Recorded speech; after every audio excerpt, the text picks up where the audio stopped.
Time now for Hot Picks. Our next guest covers the aerospace and defense sector, and he joins us now with three names in that sector he likes right now. Joining us is Jason Gursky at Citi. Jason, thanks a lot for joining us. We've got about 5.5 minutes to talk about your three stocks, so let's jump right in. Northrop Grumman is your first one, ticker symbol NOC in New York. You've got a price target on this one of $591 US per share. Why do you like Northrop?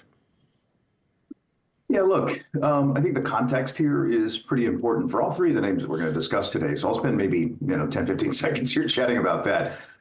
Defense spending globally is on the rise. The Europeans are going to be spending more money here over the next 10 years or so as a result of the United States de-emphasizing its focus on that part of the world. We've got defense spending in Asia that's also headed higher. And then back here in the United States, it looks like defense spending is going to be headed quite a bit higher, particularly for the weapons buying accounts. We had President Trump and Secretary Hegseth earlier this week suggest that they plan on spending about $1 trillion on defense-related spending in fiscal 2026, which would be almost a 10% year-over-year increase in spending. And I expect the weapons buying account growth to be even higher than that.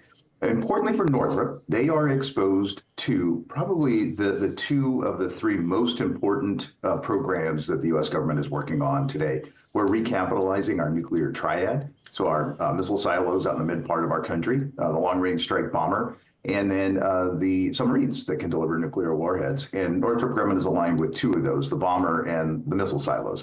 So Northrop is a pretty good company, exposed to some really important areas of defense spending growth here going forward. Okay, number two is Huntington Ingalls, perhaps a lesser known name to the average viewer and investor. You like this one as one of your picks as well.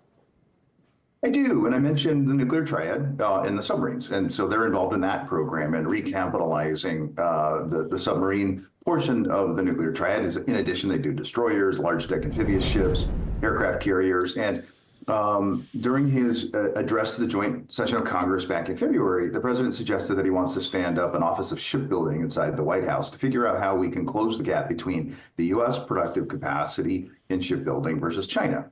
He's suggesting that the Chinese have 200 times the capacity of the United States to produce commercial and military ships. He wants to close that gap. I think that is going to drive quite a bit of spending into this area of the world, and HII should be a beneficiary. You've got a stock chart up there that shows the stock's disconnected here. The Biden administration pushed the decision on or a contract signing for HII last fall. And their stock sold off as a result. We're waiting now for the Trump administration to pick up the baton, get these contracts awarded, and I expect their stock to react positively when that happens. Okay, and finally, RTX, the former Raytheon. Yeah, that's right. So this one, their defense business is really well positioned in the current environment. The Europeans are going to need to rely on companies like RTX to grow their capability sets, particularly in missile defense and missiles.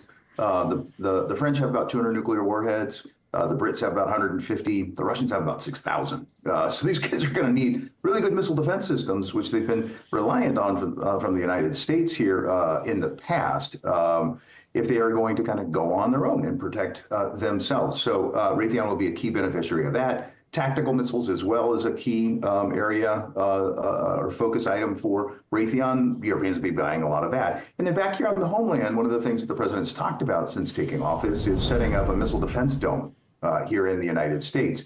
Again, Raytheon's really well positioned to help provide a missile dome here in the United States, and that should be a nice growth vector for the company in the years ahead.